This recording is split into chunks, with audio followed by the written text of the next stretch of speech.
Musique, 15 secondes pour répondre à 10 questions. 15 secondes par question, bien sûr, hein. Pas les 10 questions en 15 secondes. C'est déjà assez dur comme ça. Je tire une question au hasard, c'est l'édition Trivial Poursuite Baby Boomer. Je prends que la question musique et j'essaye de faire au moins la moyenne, ce qui m'arrive très rarement. Voilà. Allez, c'est parti, on tire une question. Je pose la question et je lance le chrono après. Qui est le compositeur de l'opérette Starmania?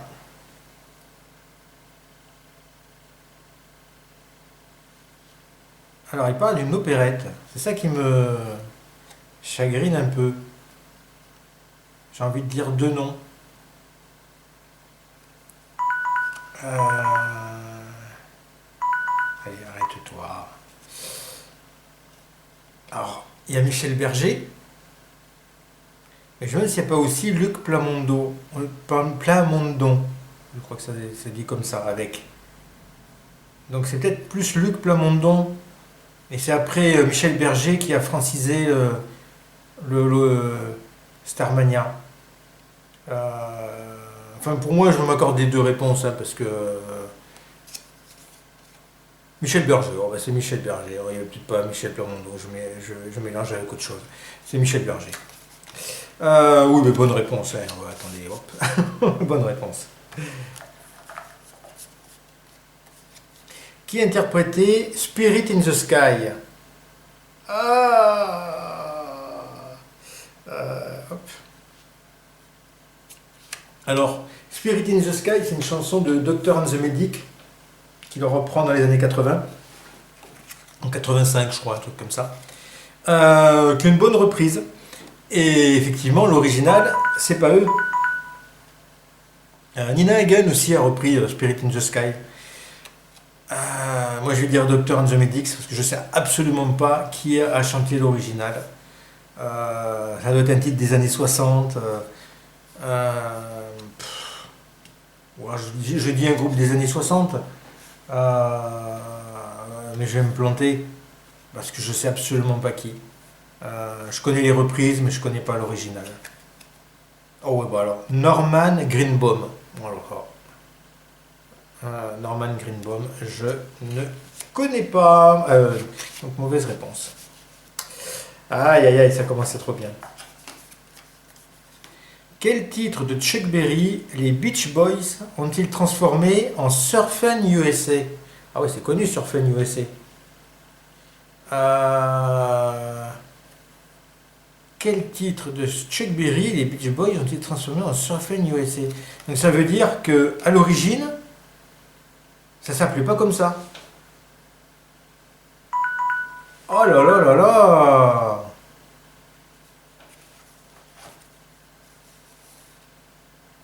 C'était peut-être Surfin' autre chose. Surfin' California.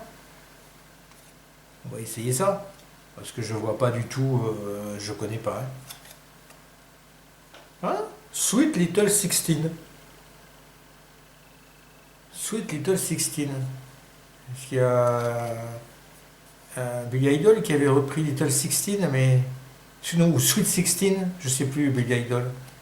Mais bon, c'est sa chanson à lui, hein, c'est pas une reprise. Il avait chanté ça, mais je connais plus les années 80 quand même.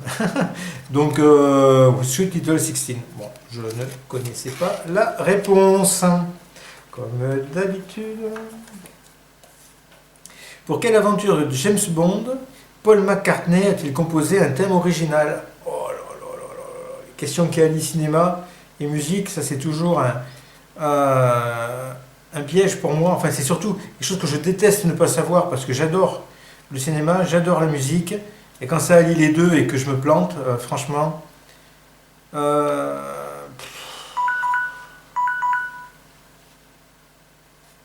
il y avait Dr No, là, Mister No, je sais pas quoi, Dr No. On va dire ça parce que c'est un des James Bond dont je me rappelle, mais il y en a eu tellement. Il y a eu Goldfinger, mais je pense, mais c'est pas Paul McCartney, Goldfinger. On va dire James Bond contre Dr No. Ah, vivre et laisser mourir. Il y en a eu tellement des James Bond là. Ah, faut connaître vraiment, vraiment la filmographie. Hein. Qui était le partenaire de Roger Mason? Roger Mason. Alors, voilà, là ça me parle. Qui était le partenaire de Roger Mason?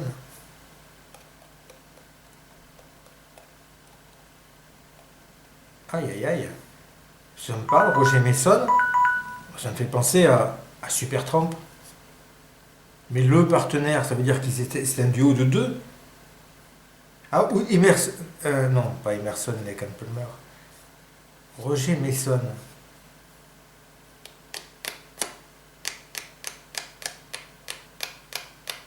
toute façon, Supertramp, je ne connais plus les noms des gros. Les noms des Roger Mason. C'est Pink Floyd. Mason. Roger. Non, c'est Roger Moore. Non. Oh, je sais plus. Non, c'est pas Pink Floyd, Roger Mason. J'aurais dit Supertramp. C'est tout à fait autre chose. Ah, ouais, je connais pas. Steve Wearing. Steve Wearing. Je sais pas dans quel groupe. Wearing Mason. Bon. Steve Wearing, non. Non, je vois. Là, je ne connais pas. Dites-moi dans les commentaires, hein. Ça se trouve c'était super facile. Hein. De quel groupe Sting est-il le chanteur? Ah, enfin! Enfin une question de mon niveau. Le tirage au sort m'a été enfin favorable. De quel groupe Sting est-il le chanteur? Ah, alors là, il faut que je réfléchisse. Hein. Pas facile. Hein. Bon, attendez 15 secondes. Bon, mes groupes fétiches, hein. Police.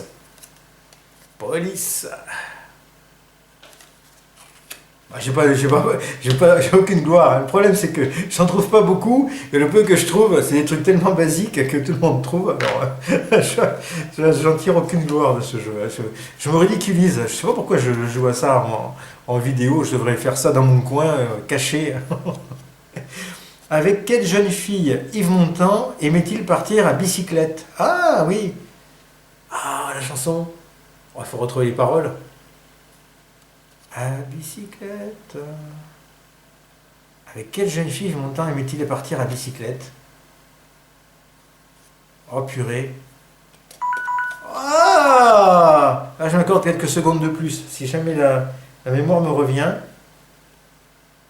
À bicyclette. Paulette. Ça rime? C'est peut-être avec Paulette. Ouais, moi j'y vais avec Paulette. On va voir. Paulette. Ah. Bien.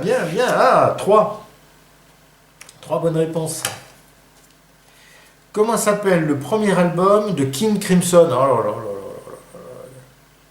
Ça. Alors on m'avait conseillé un album, je ne sais plus lequel, de King Crimson, où on voit une grosse tête dessus là. On m'avait dit il faut que tu écoutes ça, c'est super. Et j'ai pas du tout aimé en fait. C'est pas ma tasse de thé. Donc ça doit être cet album-là, ça se trouve c'est celui-là son premier album. Mais comment ça s'appelle? Ça se trouve c'est King Crimson, ça n'a pas de titre.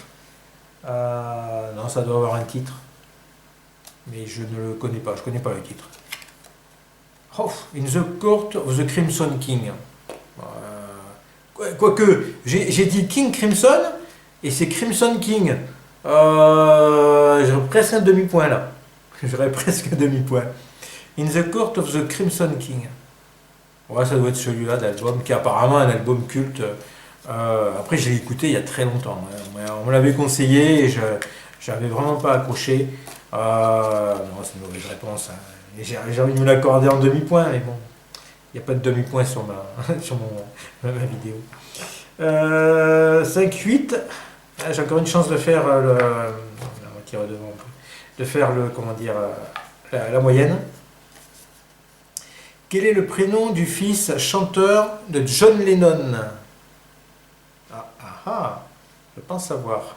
Quel est le prénom du fils chanteur de John Lennon? Je réfléchis quand même que je ne me plante pas, mais je pense savoir ça. Il n'a pas eu une grande carrière. Hein. Il a fait des disques parce qu'il avait l'argent de papa. Mais sinon, je crois qu'il a fait dans la même continuité que John Lennon, mais sans le talent, quoi. Il me semble que c'est Sean Lennon. S-E-A-N. Sean. Ah, Julian! Ah, c'est Julian Lennon. Zut, oui, Julian. Maintenant que je lis la réponse. Et pourquoi j'avais l'idée de Sean Lennon? Sean Lennon. Je confonds avec un autre. Il y a le fils de quelqu'un de célèbre qui s'appelle Sean. Ah, zut. Ah, zut, parce que là, je pensais savoir. Ou c'est un autre fils de John Lennon, Sean Lennon? Ou Sean? Ah, ça me taraude, ça. Sean. Je fais une petite pause pour voir qui est Sean. Bon, je vais vérifier qui était Sean Lennon. Donc il existe, c'est le demi-frère de Julian Lennon. Et la question c'était quoi? Quel est le prénom du fils chanteur de John Lennon? Et Sean Lennon ne chante pas. Sean Lennon, il est multi-instrumentiste, il est producteur et il est écrivain de chansons. Donc j'ai une mauvaise réponse parce que lui ne chante pas, c'est Julian Lennon qui chantait. Ah, purée. Bon, au moins on aura appris un peu plus sur les fils Lennon. 6, 9, 10e et dernière question. Quel est le titre du disque live des Rolling Stones par... Ah, les Rolling Stones encore. La moitié des questions, c'est Rolling Stones et Beatles. Que je finisse la question quand même. Live des Rolling Stones paru en 1970. Quel est le titre du disque live des Rolling Stones paru en 1970? Oh, mamma mia. Je m'en rappelle jamais. Oh purée, là je sèche. C'est le concert d'Altamont, c'est ça, je crois. De Monterey, en Altamont, je crois. Et quel est le titre? Sauf c'est Rolling Stone Live. Je sais pas. Oh, je l'aurais jamais trouvé. Get Here, Yaz Out. Voilà. Yaz Out. Bon, bah, sans regret, voilà. 3, 4, 5, voilà, 7 mauvaises réponses. 3 bonnes réponses. C'est vraiment pas terrible. Bon, j'espère que vous avez fait mieux et je vous dis à une prochaine.